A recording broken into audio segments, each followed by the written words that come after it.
it starts with you becoming the best version of yourself. So the easiest way and the best way to implement that disciplined mindset is to start in your personal life. Welcome to the Brand Hustlers Podcast, where innovation meets ambition and stories of success inspire the next generation of business leaders. Each episode, we dive into the journeys of those who hustle, those who make their dreams a reality, and those who are shaping the future of business. Whether an aspiring entrepreneur, a seasoned business owner, or simply a dreamer with a vision, you're in the right place. So get ready to ignite your passion, learn from the best, and transform your ideas into action. This is where your brand story begins. Welcome, Brand Hustlers. All right. I'm here, boy, Tony Wagner. Today, it's an episode of Brand Hustlers. In today's episode, I just want to talk on a few things. And I know we really want to get into the mindset of being a brand hustler. Whatever it is that your discipline is in, if it's being a real estate agent, if it's being an investor, if it's being a creator, if it's being a salon owner, whatever it is that you may be doing as far as like your line of work or your line of creativity, discipline for an entrepreneur, I feel it's a must. It's a must. If you don't have the discipline to, one, sit down and do what it is that's necessary to create your business, to brand your business, to market and scale your business, you ain't got no business. So what do you feel is the most crucial portion of the discipline aspect of creating a business and, I would say, following through with making that business successful? So I would say before creating the business, I would look at the individual habits. I moved to the DC area from Houston, Texas. And initially I thought, I'm going to move from Houston, go to DC and start doing such and such. But I heard somebody say, wherever you go, there you are. So the being a disciplined person translate from your personal life into your business life. I think a lot of times we see a lot of advertisements and we see a lot of things that are motivating, and we say, I'm going to start a business and I'm going to be successful. And that's possible. But to your point, to be successful at business, you have to be disciplined. And to be disciplined at business, you have to be a disciplined person. So you can't think that you are going to be something. Just a person would say, when I work a 9 to 5. Oh man, when I start my own business, I'm gonna go hard. No, you're not. Because it's something that you are. It's like, even if you work for somebody else, if your objective is not to be the best, you're probably not going to have that mindset when it translates over to your business. So I would say the first thing is developing a mindset of consistency and having a level of accountability in your personal life. And then when you do that, you're going to start getting results in your personal life. Whatever you put that energy toward, you're going to reap a reward from it. When you see that how consistency and accountability works, it's almost like magic. If you know what you want and you work after it day after day after day, with the right information, got to make sure you have the right, because you can work the wrong information and get the wrong results. But if you have the right information and you do it consistently and have some level of accountability, some level of magic happens. So I would say from a business perspective, it's good to have those ambitions, but don't think that if the discipline and the mindset is not being acted out in one area of your life, that you're just going to automatically turn on this switch and it's going to translate over to something else. Well, let's say, someone working at 9 to 5 and that's looking to make that transition, that jump to full-time entrepreneurship. Mm-hmm. How are those things developed that we just talked about? So I'm going to plug a book, and it's by Patrick Bet David, and it's called Your Next 5 Moves. And in chapter 1, he asked the question, what do you want to be and what do you want to do? Or who do you want to be and what do you want to do? So answering that first question, who do you want to be? What do you want to be known for? And if it's getting things done, then just start where you are. If you have an apartment or you have a whatever, make your bed when you wake up. Make sure your space is clean. Go to the gym. Have a workout plan. Put the right stuff in your body. The small things. When you are really on a pursuit of success in business, it starts with you becoming the best version of yourself.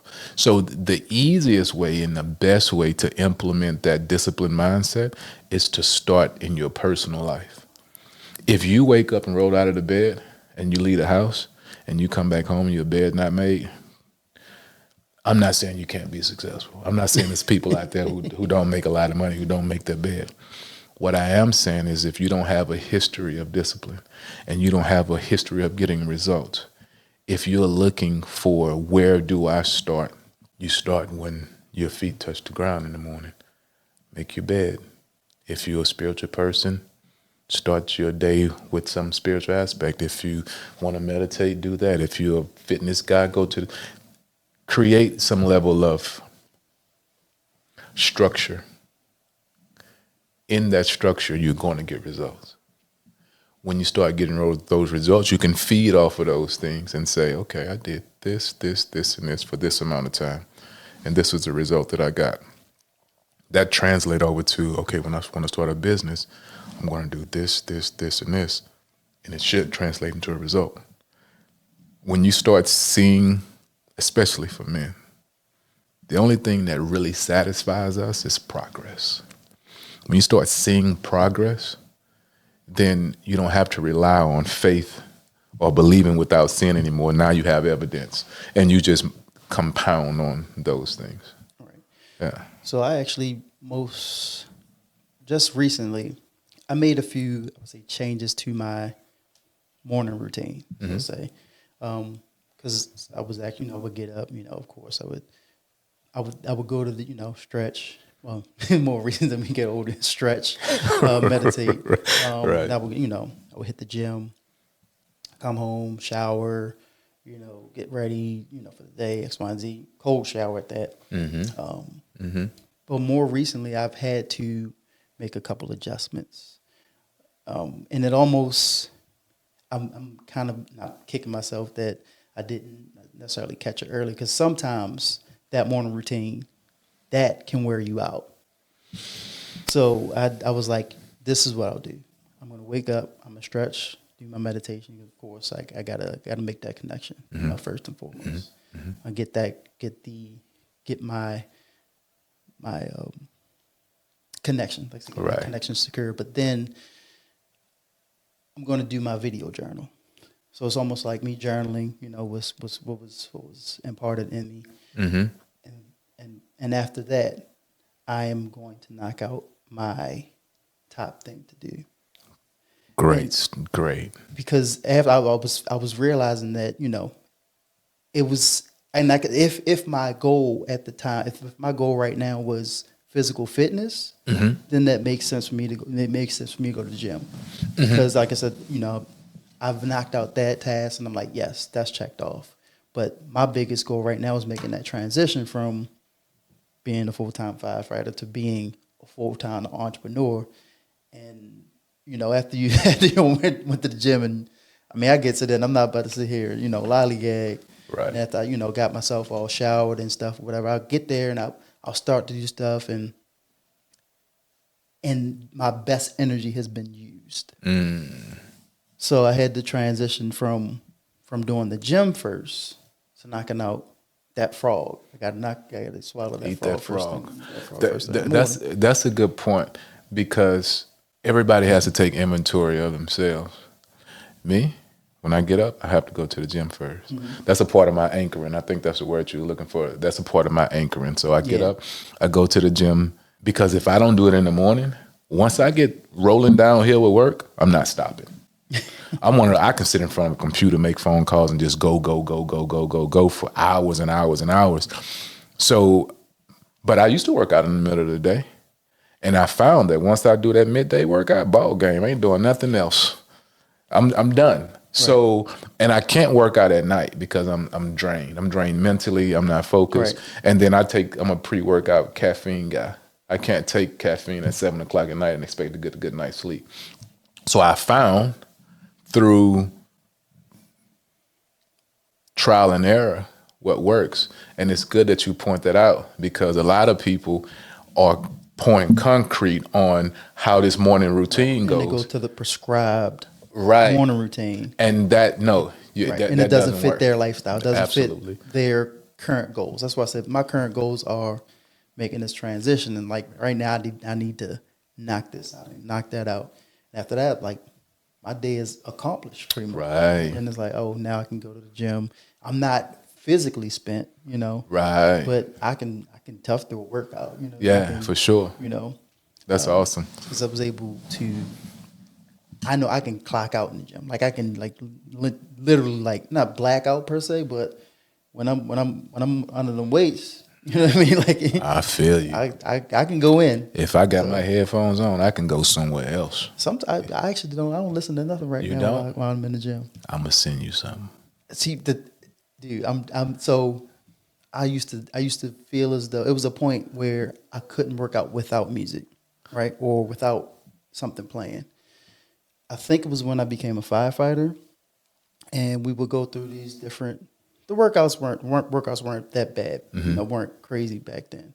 They're actually getting a lot better now, at Montgomery County per se, because my boy Eric Campbell, he leading that joint. That joint is fire, right? It's fire now. But we would do these evolutions, and literally, like, let's say a blackout maze. So we, full SCBA. Face shield, breathing air with a blackout on. And we got to go through this maze blind, feeling around. No music. So I'm in my head, like, and I'm like, I'm literally talking myself through this. Like, yo, you got this. This is nothing to be afraid of. Like, you know how to it's like feel around for this. Like, use your mental capacity. Like you're a sharp guy. You know what I mean? Like feel for the hinges. Feel, like your instincts. Bang on stuff. Like calm, keep calm. Yeah. Breathe deep. Like it was one of those things where I had to tap into my mind. That's cool. Versus like turn on that song. The beat it. You're like, oh. Right. But that took me to a different place mentally. Cool. Like my answers are in me. You know what I mean? Like God has, he'll plant those things, and you're quiet enough to hear what he's saying. That's good. So that's why sometimes in the morning, especially if I haven't, I like to. This is my goal is to create before I consume. So sometimes I'm listening to music, and then I'll get to creating something, or listen to music, or like watching a podcast or something. And nothing against any of these artists or or whatnot. But it's like, is what I'm creating more inspired by what I was listening to, or what I consumed before I actually started recording something, putting my thoughts together. That makes sense. So it's almost like I'm more confident that is more my original thought, even if it may have been inspired by something I've seen in the past. But this is what I need to be creating right now. Got you. But then I can tap in there. No, that's good. That's a good point. That's real good that you can just turn it off. You control it, and you can turn your ears off or turn your eyes off or whatever you need to turn off and lock in. That's dope. Yeah. That's dope. It took me. I'm like, I don't remember when it actually happened where I stopped listening to music, but it was like I haven't been listening to music because I used to everything new that came out, but I knew when something was dropping. It's like, oh, that's coming out next Friday. I'm gonna listen to it in the gym. Get halfway through it, and then next thing you know, like listen to one album in a day, and it's like, oh, Got you. Yeah. But now somebody like, did you hear that song? I'm like, Yeah, I don't even listen to music. I listen to. I'm a big fan of Vikings.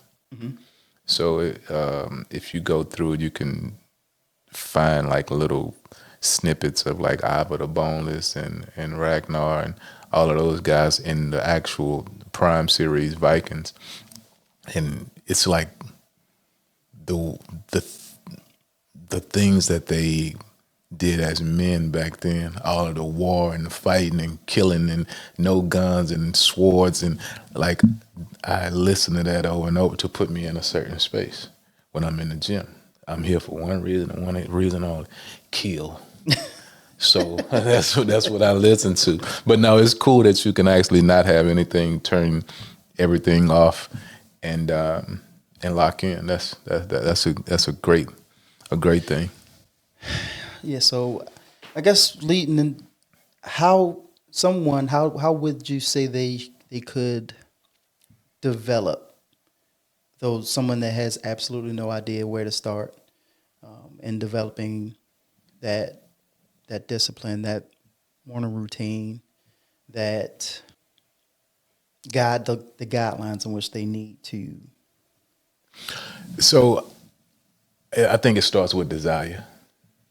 There has to be something on the other side of the finish line that actually, because if there's no reward or what you deem as a reward, then what are we doing it for? Right. Like, why stay inside of the lines if there's nothing on the other end of that?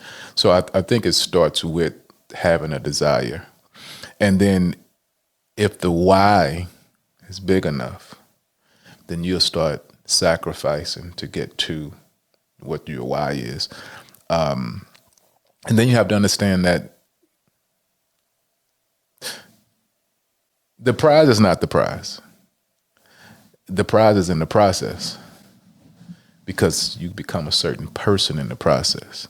So I probably said this before, I said it again. If I gave you $1 million, you're not a millionaire. You skip the process. You just got $1 million.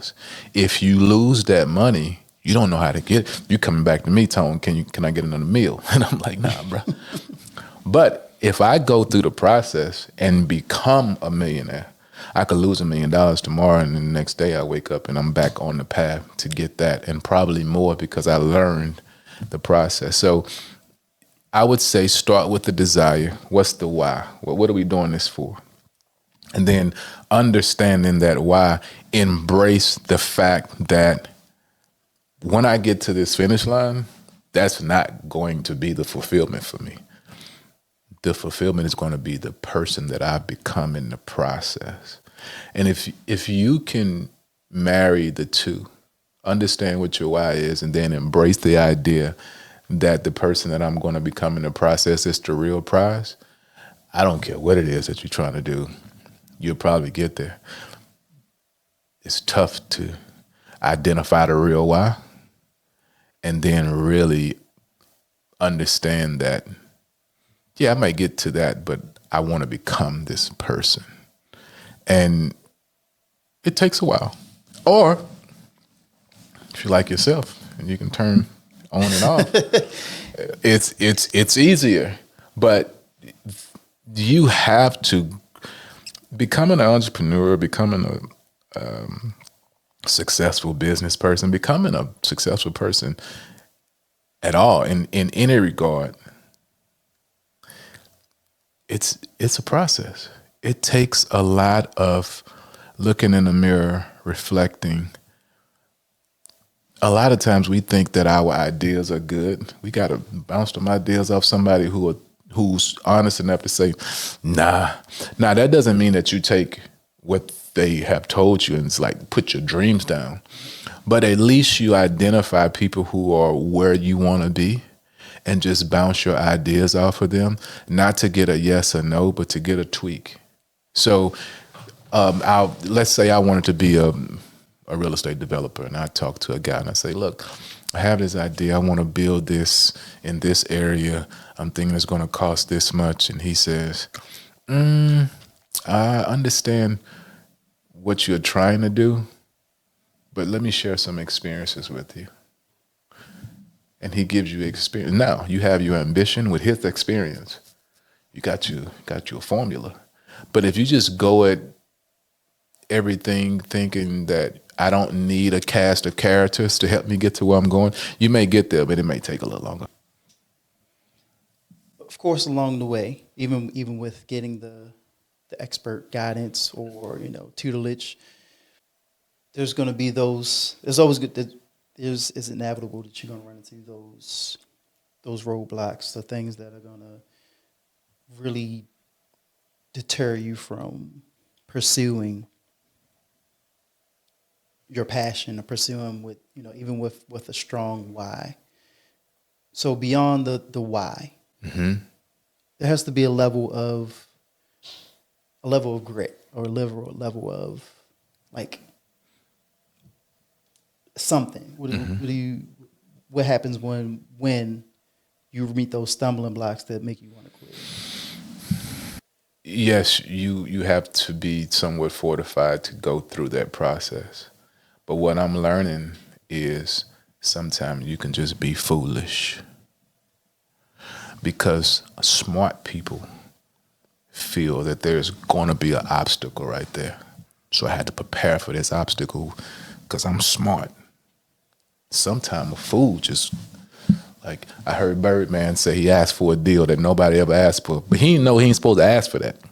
He walked in Universal and asked for something nobody ever asked for. His foolishness allowed him to penetrate something that wasn't there. Sometimes when we've heard other people's experiences and we are smart and we've had some experiences, we start to prepare for things, and something can present itself as a possible roadblock. Somebody says no, or somebody says, well, that's not the steps. You have to add this and do that. But there are foolish people that just wake up one morning and say, man, I want to do this. And because they don't know that there could be something there, they just go straight through. And you have a smart person that's like, how the hell did he do that? But he didn't. Level of ignorance, so to say. Absolutely. I think so. I think I'm not a Bibleologist or whatever you call it, a theologian or whatever. But I think that there's somewhere in the Bible that it says, come to me as a child or something like that. That's blind faith. Children don't know that, Daddy, I want this. They don't care what it costs. They don't know. No connection at all. No. But as we live and grow and have experiences and get older and we're told no and we have all of these things that are put in our way, then we start to just subconsciously think that this is going to be harder than what it is. But here's what I would say. It's a quote from Dan Pena. He said, when you become fearless, life becomes limitless. So if you can either wrestle fear into a corner and chain him up, or you can just embrace, I'm going to be afraid, I'm going to do it anyway. And the quicker you do it with the fear, the faster you get over the idea that fear is a thing, but it doesn't stop anybody from doing anything. So then you may hit a real roadblock. And challenges are only things that, as long as there's a human being on the other side of the decision, you can get it done. Right. As long as it's not like a computer program that's stopping you and blocking you. If it's a human on the other side, you can get it done. So yes, there may take some level of hearing no. I think Starbucks guy, it's like 300 and something times or some wild number before he actually got a yes. A company that I'm working with right now, they are the fastest growing mortgage company in the country. It was 36 no's. The 37th, the credit union said yes. So again, it's a human being on the other end of these decisions. The no's help you go back quickly, restructure your presentation, and go in for another yes. So here's what I've started doing. Somebody tell me no. I appreciate that. Thanks for the feedback. Let me ask you a question before I leave. What could I have done different for you to say yes? I'm not leaving with just a no and no information. Because now I'm going back in a world where I'm clueless. So, but if you told me no, okay, I can accept that. But at least tell me why. So now I can take that information back and I'm working with something. So when I go back to and I would even go as far as saying, okay, based on what you just said, if I go back and tweak this and change that and represent it to you, would you say yes then? And they may still say no, but at least you have some information. So when you go into the next person's room, you sound like an expert. Yeah, I'm no, based off the feedback you got from the person who told you no. So you have to be fortified if you're going to be successful. It's simple, but it's not easy. Right. Yeah, but before I put on my force shield and grab my sword, I'll just run out in the street like a kid and see if I get across. Because you might make it. You might make it. No, the way they played out in my head was like, right. When I got hit by a bus. When you start laughing, it hit me too. Man, I got hit by a bus. Yeah, but just blind faith sometimes get you there. Yeah. Got you. Yeah. So the way to develop these skills is, like you said, to develop a disciplined day, starting with the morning. Make sure you're anchoring points, and then hopping into knocking out your top tasks, and then it's all downhill, right? Is there? You mentioned your 5 next moves. Yeah, your next 5. Yeah, it's a good book. And I know we recently, I would say we chatted about the discipline day. Yeah. And if we can really lay out what a discipline day looks like, and what's next for the discipline day. So just to touch on the discipline day and kind of give a brief overview. The discipline day always start with the day before. It's almost like the eagle have to squat before it soars.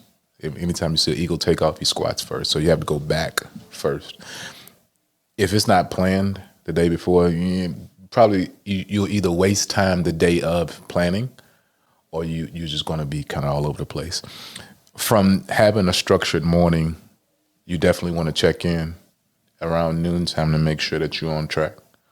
At the end of the day, you want to look back over your day yourself and say, I either hit my goals or I didn't. And you want to have an accountability partner, somebody that you'll call in a brief 5-minute conversation. Hey, you remember what I told you this morning? I hit it today. Great. Or I didn't. Why not? Blah, blah, blah, blah, blah, blah. What are you going to do to fix it so you hit your goals tomorrow? You have your plan. Give it to your accountability partner. He's not there to guide or instruct, just to listen and make sure to hold you accountable. From there, it's all about scheduling. If you don't have a schedule, you're not going to do it. I'm talking about scheduling initially before it becomes a habit. You have to schedule the time you're going to go to sleep, the time you're going to wake up, what time you're going to the gym, what time you're eating breakfast. Everything has to be on the schedule initially until it becomes a habit.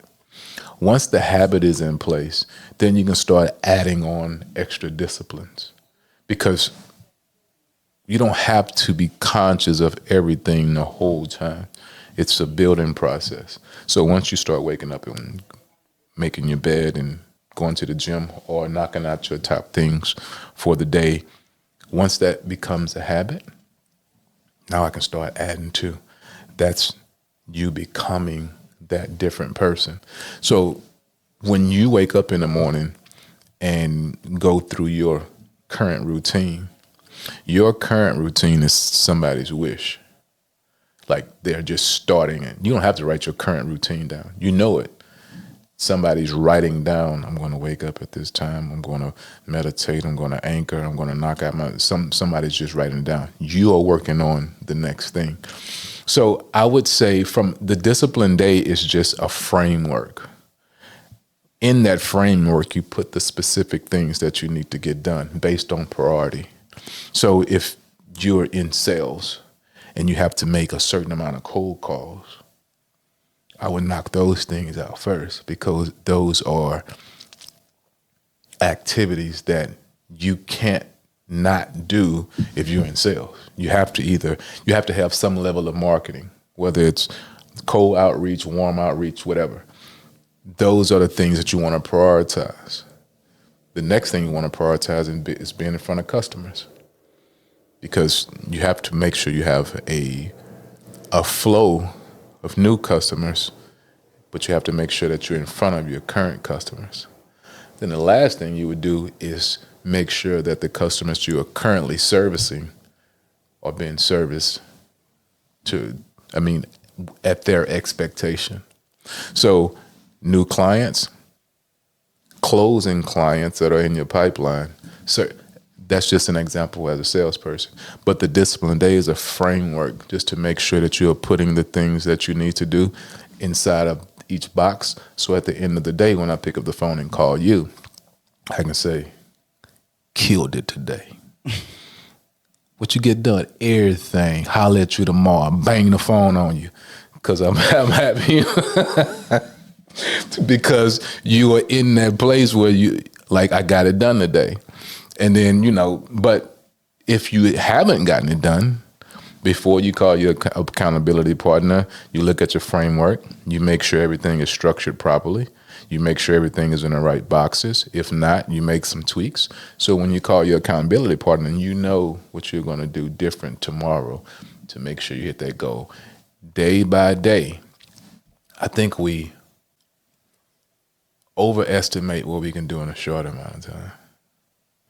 We underestimate what we can do in 5 years. 5 years, you can do a lot of damage. People wake up, I want to make $1 million this year. Okay, how much you make last year? 50,000. Oh, okay, I get it. But that dream that you have, in 5 years, you can be making $1 million a year. So I think it's just taking it one day at a time. You're asking some great questions, because you're building this person, this fortified, uber successful, focused, disciplined person.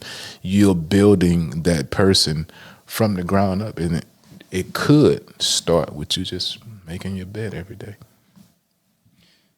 So you moved here from Houston, Mm-hmm. and thought you was going to come here and just straight up crush it. At what point did you realize that you needed this discipline day, and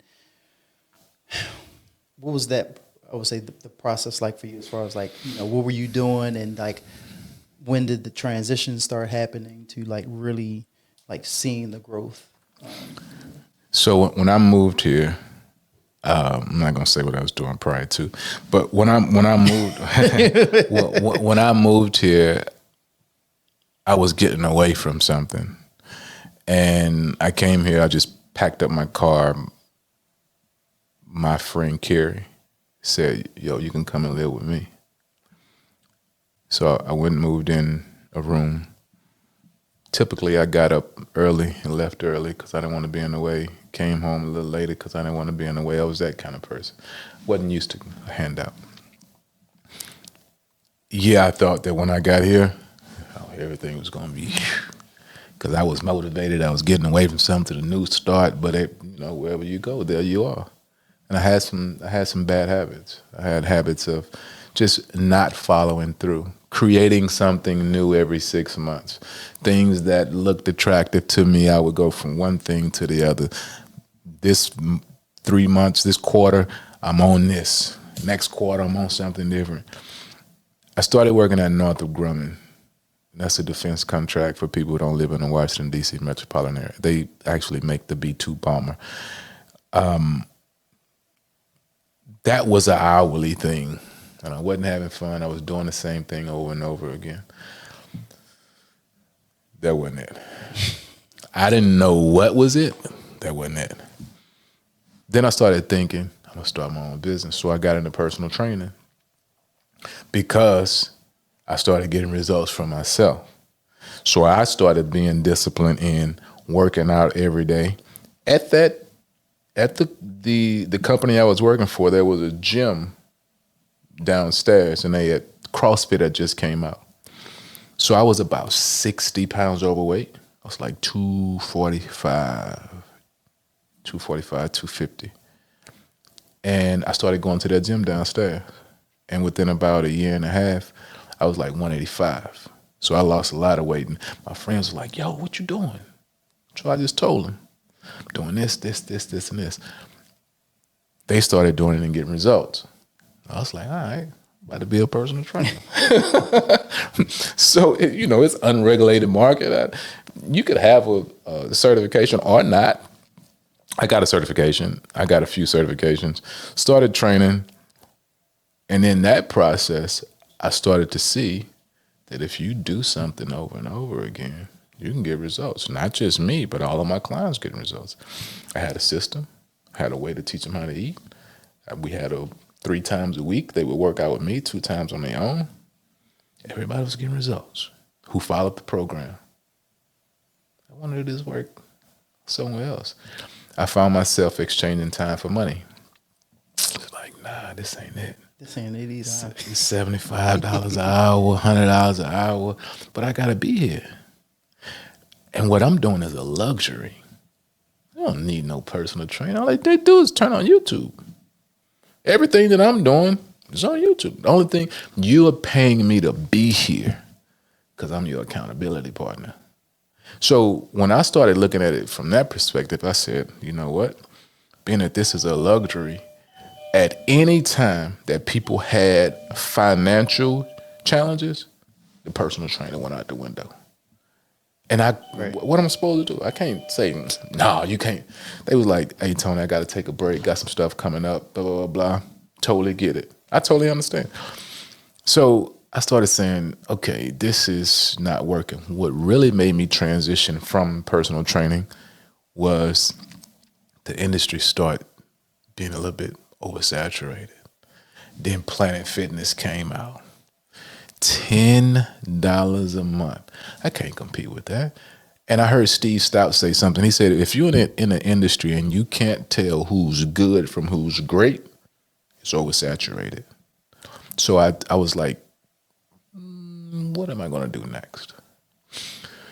There was a $1 billion lottery back in 2016, I believe. I think it's like the first $1 billion lottery. And I had convinced myself that I was going to win. Even all of a sudden, we said 2016? I think it was 2016. I think my whole shift put of money into that. Yeah, because my daughter was 2 years old. The reason I remember is because when I didn't win,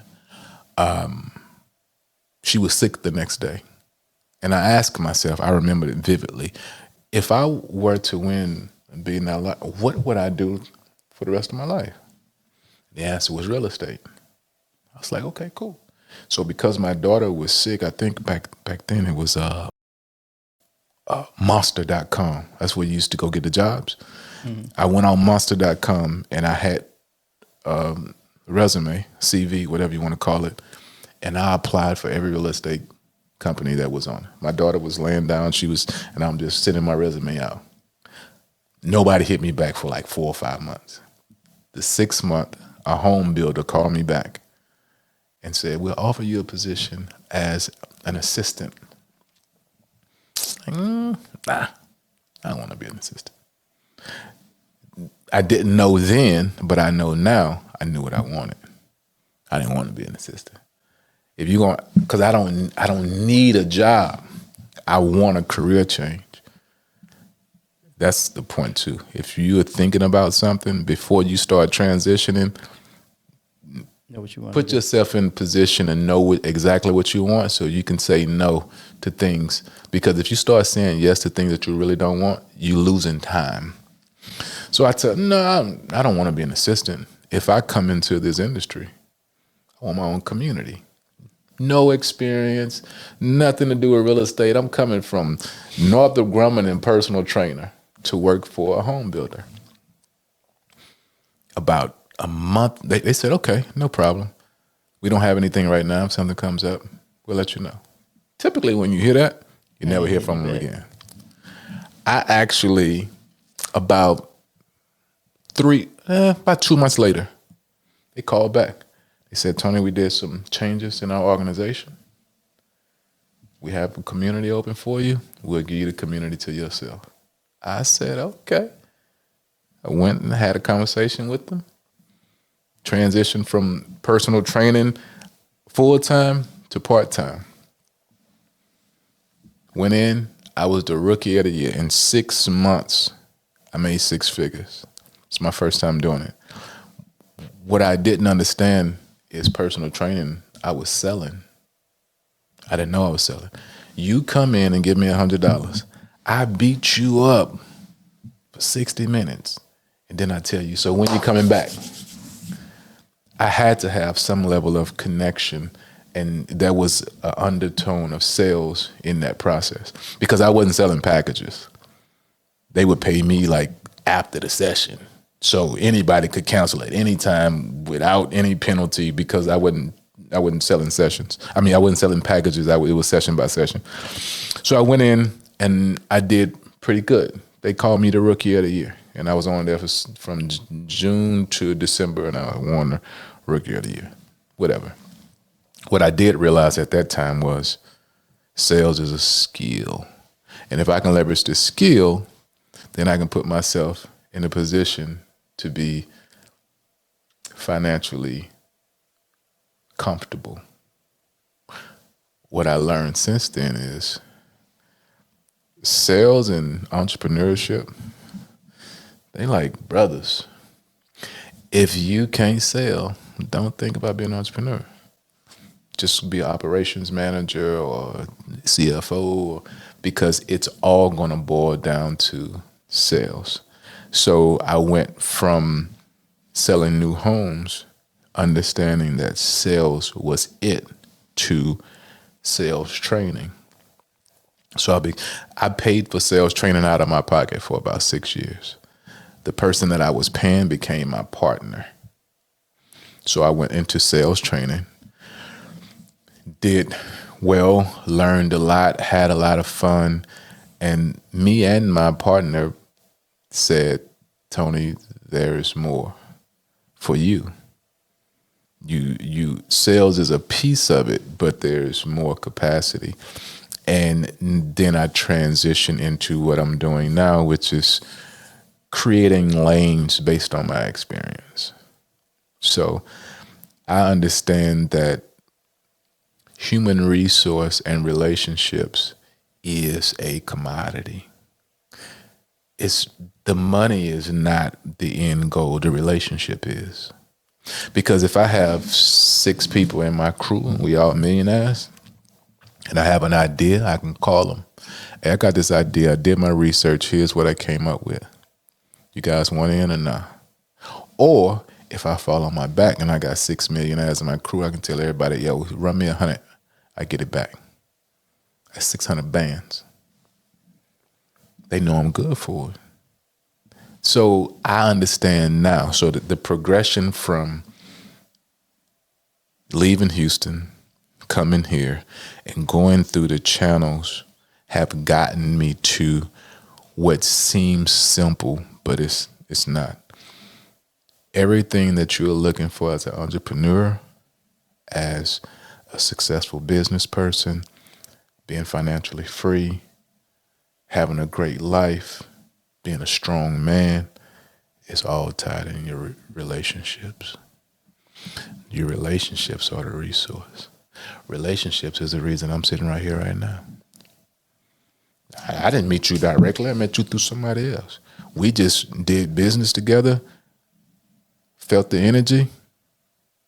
This dude might be cool. Let me watch.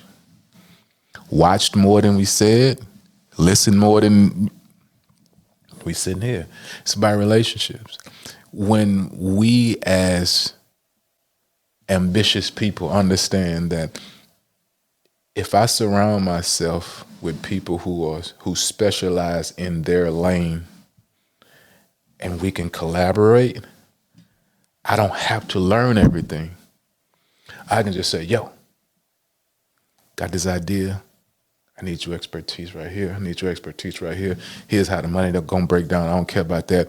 I just want to make what's in my mind manifest. Because when you do that 1 or 2 times, then you know, bro. And you don't have to change nothing. You can just stay in your lane.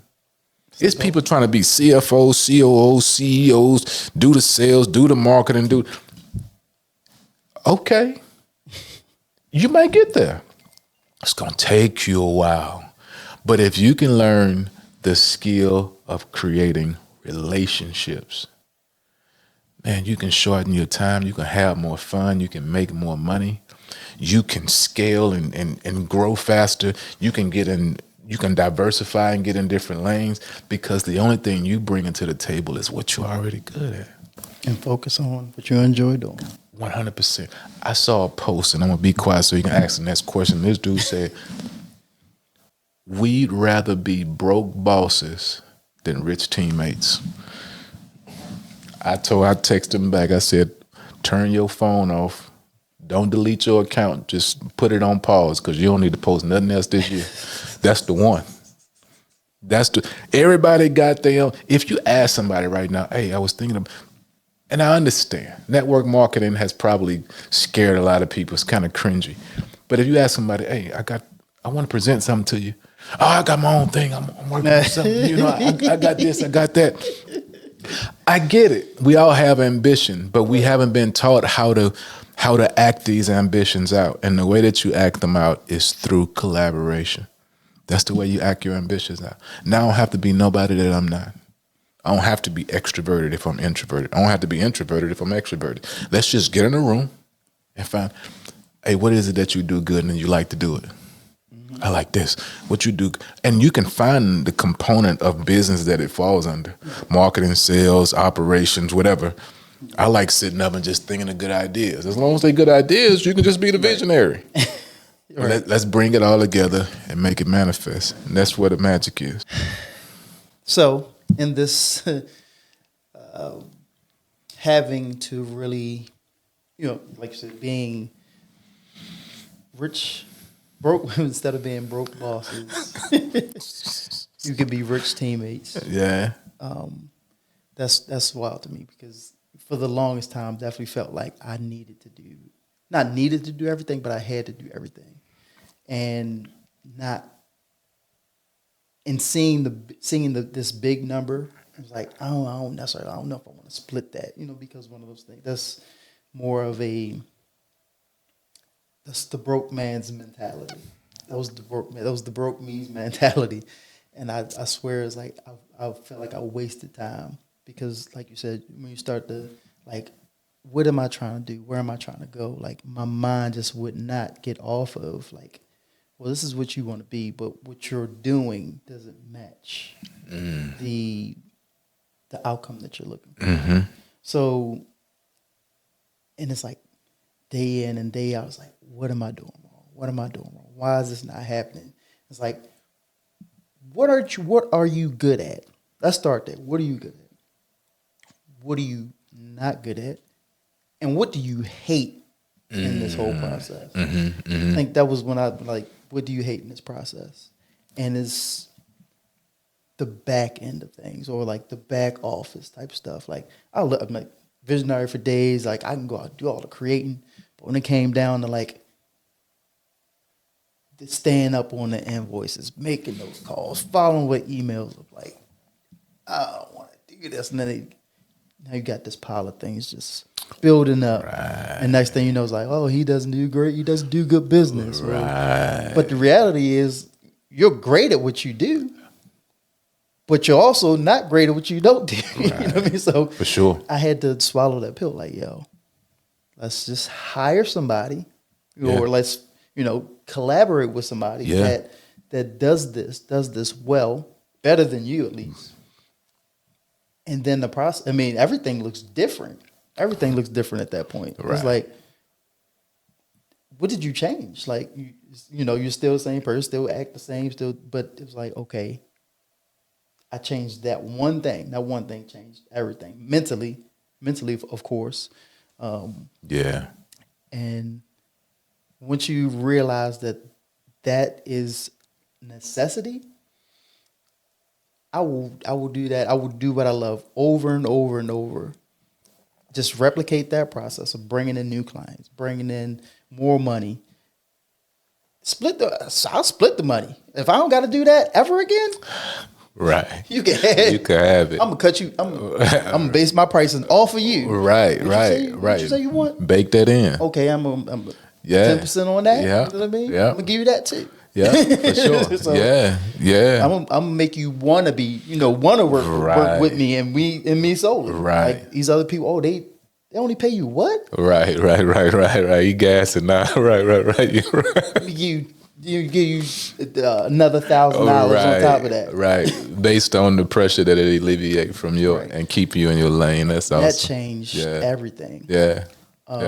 But beyond that, you sent me something a couple weeks ago, and that it really it was a punch. It was a punch in the face, the gut. It was like a stomp out. Like I got mollywopped. It was procrastination is the arrogance that God will give you another chance to do tomorrow what you're supposed to do today. Boy. I said, you arrogant mother. Yeah, for sure. And the crazy thing is, doing what I do as a profession now, as a firefighter, is literally like spitting in God's face. Like this is a high risk job. Right. Like it wouldn't even be like, it would be, of course, you get the, you're not going to have the t-shirts like I got shot in the city or anything like that, but it's going to be one of those, like, that was the work he was doing. Wouldn't be like out of the ordinary for it to happen. It's like, rest in peace, brother. We got it from here. Like, that's of course that's going to come in. Yeah. And even more recently, there was an explosion just the other day in Northern Virginia, and a firefighter died.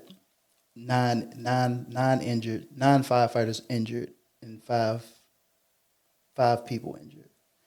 And it's just like, I very well could have been in that. And it's like, what am I supposed to be doing? Right. What am I supposed to be doing? Right. Like, did I do today what I'm supposed to do today? Right. That's why we here today. Right. Like, for sure. I know that I'm supposed to, one, help entrepreneurs, small businesses to create, share, monetize their businesses, help them create media content, help them to roll out the big grand, making them look like the rock stars that they are. A lot of times we have these grand ideas. We got the juice. We just don't know how to. We got the sauce. Right. The sauce is thicker than the juice. I learned the sauce is better than the juice. Right. But us in this generation, I would say, in the millennials, the Gen X, like, we don't know how to really navigate the social media space. Don't know how to, like, we weren't born into it. Like, it happened when we were, coming up. I remember my first AOL account, you know what I mean? The dial up, Right. Yo, you get them on the phone, you know what I mean? Right. I'm on the computer. Like, that happened. Was middle school my first AOL account? I'm sure. You used to get the floppy disk from Walmart. They used to get a free joints. I don't know where my dad got it from, but but I just know it was a transition. But even having to sit down to do things with my dad, which is a lot older, or my older cousins, or people that are older, it's just like, it's a foreign language that was kind of sprung onto us, and you got these young kids in high school, early 20s, making millions of dollars just because they know how to navigate the space. They know they're shameless in creating the content, showing up online, and that's what I know I'm supposed to do. I feel I figured that out. Mm-hmm. I have some viral hits. They don't have me. They do have me in them. I'm more up on the production side of things, but it's like, I know what needs to be said. in order for that joint to hit. So it's like, Mm-hmm. I want my people to hit. You know what I mean? Right. Right. We Right. gonna make these $1 million. I've been dreaming about these, Yeah. doing this, doing that. Like, man, my brothers used to stuff envelopes. Like, oh, this is it. All those hustles, selling candy, whatever it was, washing cars, shoveling snow. Man, we did everything. I got into entrepreneurship.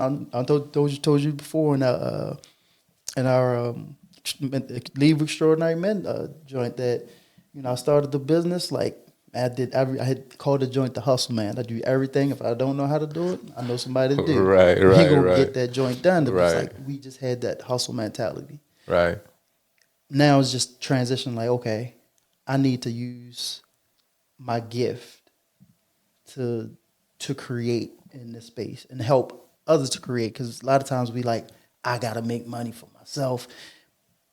But what we're doing is putting ourselves at a disadvantage. Taking it more as I need to make money versus how can I help other people. Yeah. Yeah. So that's not make money, but to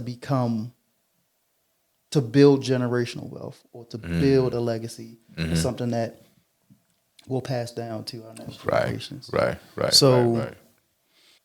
yeah, procrastination. As far as the discipline, having that disciplined day, what other than of course having that accountability is crucial. But there has to be. I feel as though that quote kind of like, it just did something like that, like it like put the why on steroids. So, yeah. I mean, that was a meme, of course, but I mean, I know you're a man of many books.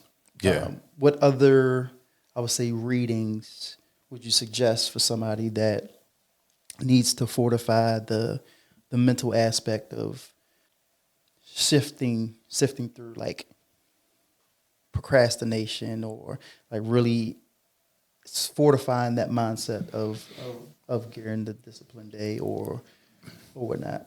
Yeah, so before recommending a book, overcoming procrastination is an inside job. It's almost like, I think that's an on-off switch. I think procrastination. Now, you can put a dim on it if you want, and it could be a gradual overcoming of procrastination. When I say it's an inside job, I think procrastination is a reflection of lack of confidence. Because if you know you can do something,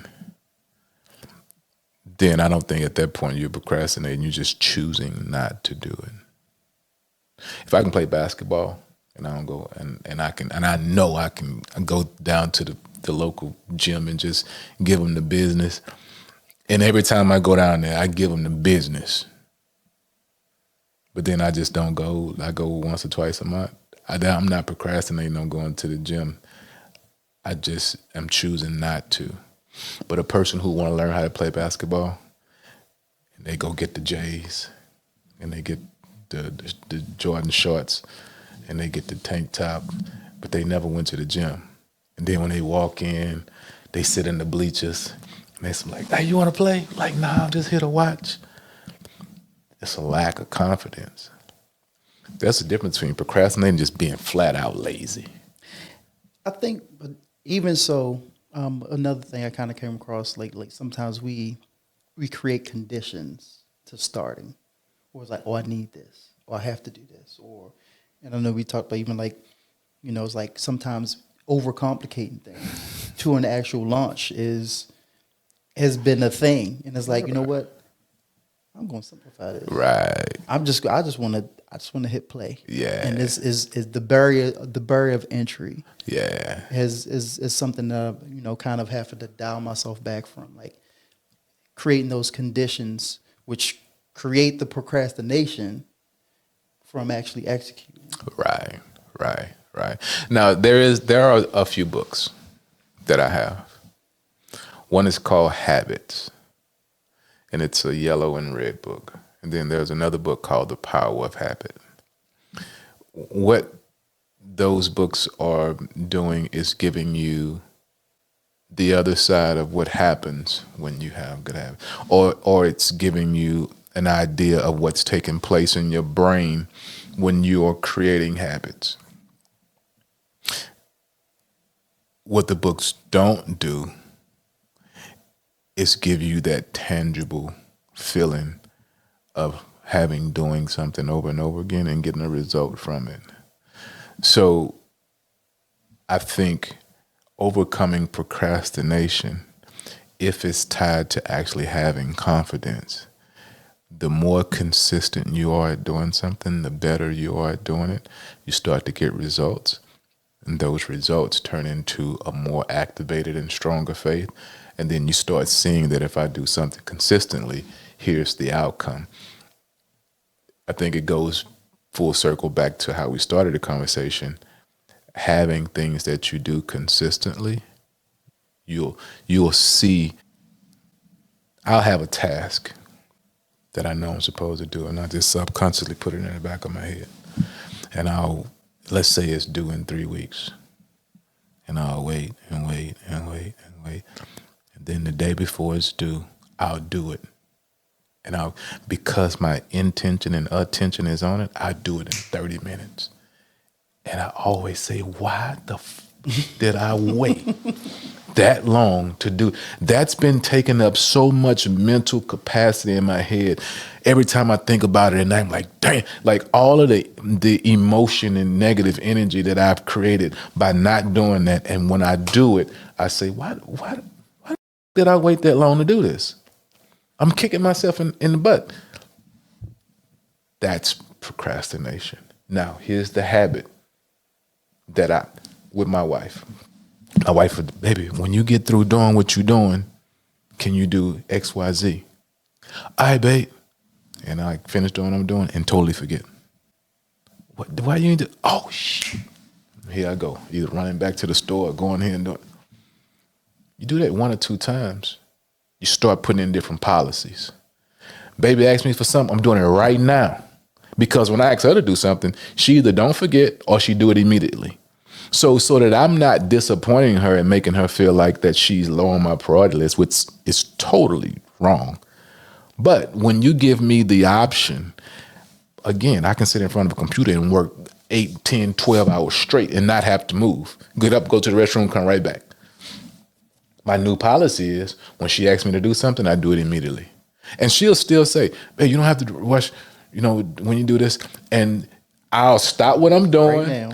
Go do it right then. And she's like, why you stop what you was doing? So I don't forget. But when you're creating new habits, you have to take inventory of the things that you have done and the results you have gotten. And then you have to say, I need a new policy. The moment I feel fear, I do it immediately. I'm already scared. I might as well go and knock it out. If I don't succeed, shit, I was scared anyway. Right. What you'll start seeing is that fear is a facade. It's just a natural human reaction that everybody has to protect you from danger. But nobody is jumping in a pool that don't know how to swim. Nobody is jumping off a building. Nobody's about to walk in the street and get hit. There's no lion. There's no tiger. There is no bear. That thing that we fear, or that fear mechanism, it's designed to stop us from dying. If I got to pick up the phone and make a cold call, nobody's going to die. So as a habit, I can pick up the phone and just run through my script. Hey, this is Tony Wagner, and just be and mess it all up, but let's get through it. And then the next one, I'll be a little bit more confident. And the next one, I'll be a little bit more confident. And now I'm asking questions that I know the answer to, just so you can hear yourself say it, so you can get emotionally involved in the sales process and sell yourself. But it's the habit. So procrastination, I feel, is tied to lack of confidence. True procrastination is tied to lack of confidence. How do you get over that? You identify what has to be done. You do it consistently. With consistent action, that breeds confidence, because eventually you're going to get some results. The more confident you are, the more you want to do something. Kobe Bryant said he ain't like playing basketball until he could beat everybody. Facts. If I'm out here getting beat every day, we not, let's go and have some fun. Fun? Getting beat? I'm not having fun. Now, I'll go and play, but I'm start having fun when I start scorching. Now we having fun. You feel fun now. Right, right. So, I mean, but again, all of this is sparked with a desire. I think if you read Think and Grow Rich by Napoleon Hill, I think in Think and Grow Rich, now Napoleon Hill has the law of success in 16 lessons, and he has Think and Grow Rich. I think chapter 1 in the law of success in 16 lessons it talks about mastermind and having a group of people.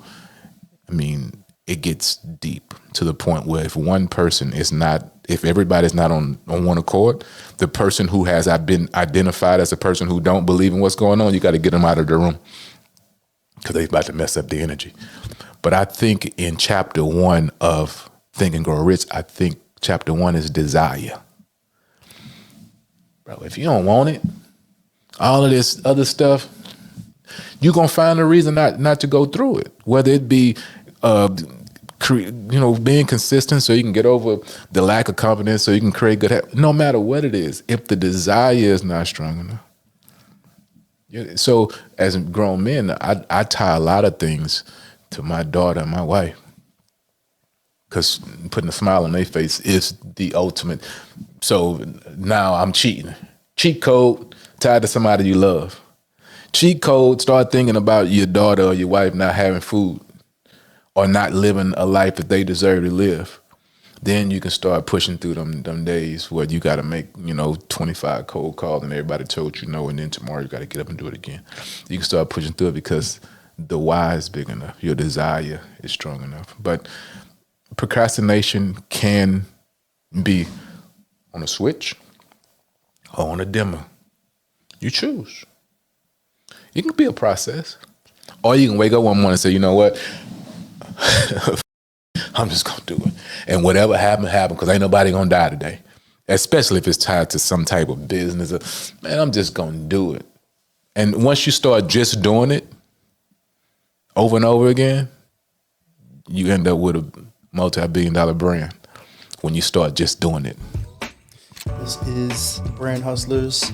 The goal of the Brand Hustlers is to help each and every brand, entrepreneur, small business to get the tools, the mindset, the resources that they need in order to flourish, in order to grow their businesses, not just their businesses, but their legacies, their families, for their circles to really grow and flourish. So it's your boy Ryan Roundtree. I'm here with my man Tony Wagner today. Catch y'all in the next one. Peace.